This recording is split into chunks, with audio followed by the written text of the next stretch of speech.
আজকের আয়োজনে সবশেষে থাকছে বেলজিয়াম। অ্যালকেনের বাইতুর রহিম মসজিদে মজলিস আনসারুল্লাহ বেলজিয়াম তাদের 25তম ইজতেমা ও শুরার আয়োজন করে। এখন দেখবেন বেলজিয়ামের শুরা নিয়ে একটি প্রতিবেদন।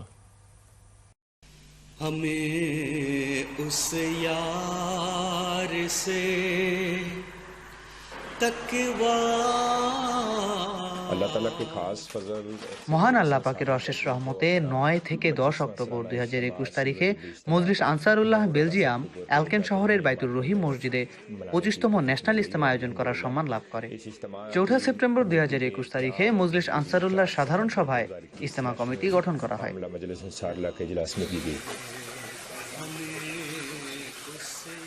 গত বছর কোভিড মহামারীর কারণে আমরা ইজতেমা আয়োজন করতে পারিনি। এবছর আমরা সিলভার জুবিলি উপলক্ষে ইজতেমার আয়োজনের জন্য হুজুর আইয়াদাহুল্লাহু তাআলা বেনাসরিল আজিজের কাছে পত্র প্রেরণ করি। মহান আল্লাহর অশেষ রহমতে হুজুর কেবল অনুমতি প্রদান করেননি, বরং একই সাথে মজলিস আনসারুল্লাহর সদস্যদের জন্য একটি বার্তাও প্রেরণ করেন।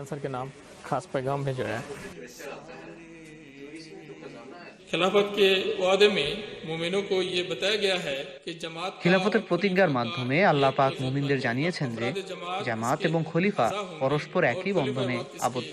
জামাতের সদস্যগণ হলেন শরীর এবং খলিফা হলেন সেই শরীরের হৃদয়, মস্তিষ্ক।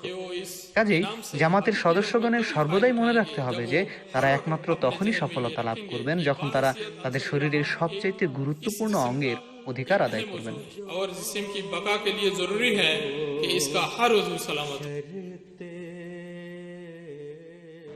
মহামারীর কারণে জামাতের সদস্যগণকে ঘরে নামাজ আদায় করতে হয়েছে। এবছর আমরা তাকওয়ার গুরুত্ব সম্বন্ধে আলোকপাত করার সিদ্ধান্ত নিয়েছি, যেন এর ফলে ঘরে বসে থাকায় যে আলস্য তৈরি হয়েছে সেটি দূরীভূত হয়।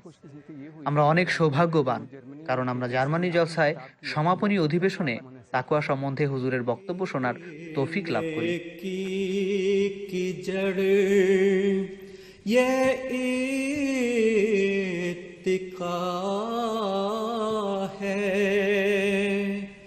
अगर ये जड़ रही सब कुछ। মজলিস আনসারুল্লাহ বেলজিয়ামের 31 বছর পূর্তি উপলক্ষে এবছর ইজতেমাতে আমরা ঐতিহাসিক একটি সুভেনির তৈরি করার সৌভাগ্য লাভ করি। আল্লাহ তাআলা কে খাস ফজল কে সাথ মহান আল্লাহর অশেষ রহমত এবং হুজুর আইয়াদাহুল্লাহু তাআলা বেনাসরিল আজিজের দোয়ার বরকতে আমরা ডিলবেক শহরে বাইতুস সালাম মিশন হাউসের পাশেই সারা এ নাসির নামে একটি ভবন ক্রয় করতে সক্ষম হই। এটি আল্লাহ পাকের অশেষ অনুগ্রহ যে আমরা সিলভার জুবিলি উপলক্ষে এই ভবন ক্রয় করতে পেরেছি। सिल्वर जुबली का इज्तिमा आया, अल्लाह ताला ने उसके सामान वो हम पहुंचा दिए।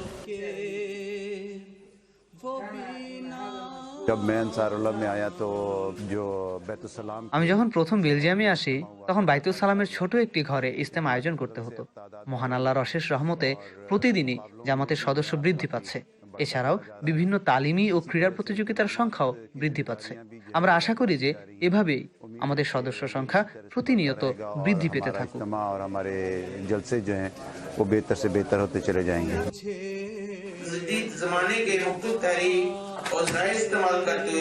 তবলিগের অনেক পদ্ধতি আছে, যেমন আমরা বুক স্টল লাগাইতেছি, আমরা লিফলেট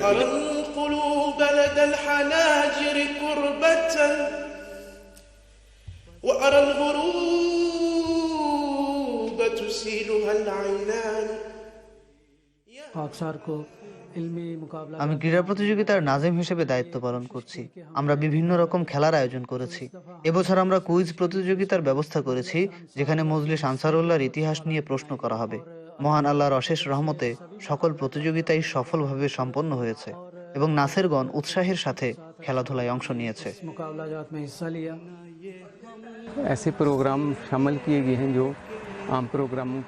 এবার নতুন একটি অধিবেশন যুক্ত করা হয়েছে, যেখানে পরবর্তী সদরগণ তাদের স্মরণীয় অভিজ্ঞতার স্মৃতিচারণ করেন।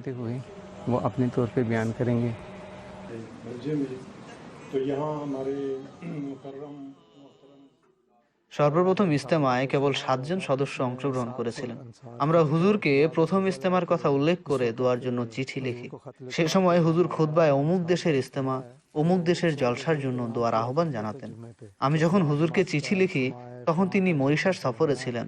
হুজুর সফর থেকে ফিরে এসে আমাদের অনুরোধ রাখেন। তিনি চিঠি লিখেন যে সে সময় সফরে থাকার জন্য তিনি দোয়ার আহ্বান জানাতে পারেননি, কিন্তু তা সত্ত্বেও আমি অত্যন্ত আনন্দিত ছিলাম।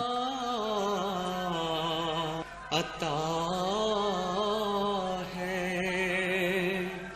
ना ये हमसे के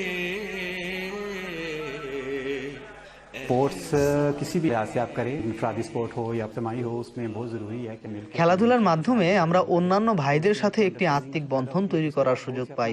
আলহামদুলিল্লাহ, আমরা 25 বছর থেকে ভলিবল খেলছি, প্রথমে খোদ্দাম হিসেবে এবং এখন আনসার হিসেবে খেলছি। সবসময়ই চেষ্টা করে যাওয়া আমাদের কর্তব্য। तो इसमें बहुत ज़रूरी है कि कुछ ना कुछ थोड़ा सा एफर्ट की जाए। अता है ना ये একমাত্র মহান আল্লাহ পাকের অশেষ রহমতেই আমরা সফলভাবে আমাদের সিলভার জুবিলি ইজতেমা পালন করতে সক্ষম হয়েছি। এটি কেবলমাত্র মহান আল্লাহ পাকের অশেষ রহমত, এছাড়া আমাদের আর কিছুই নেই। আমাদের যা কিছু আছে সবই মহান আল্লাহ পাকের দান। এই ছিল আমাদের আজকের সর্বশেষ জামাতি সংবাদ। সংবাদ সম্পর্কে যে কোনো মন্তব্য পাঠাতে পারেন jamatnews@mta.tv এই ঠিকানায়। আগামী সপ্তাহে একই সময় সংবাদ দেখার আমন্ত্রণ জানিয়ে বিদায় নিচ্ছি। আসসালামু আলাইকুম ওয়া রাহমাতুল্লাহি ওয়া বারাকাতুহু।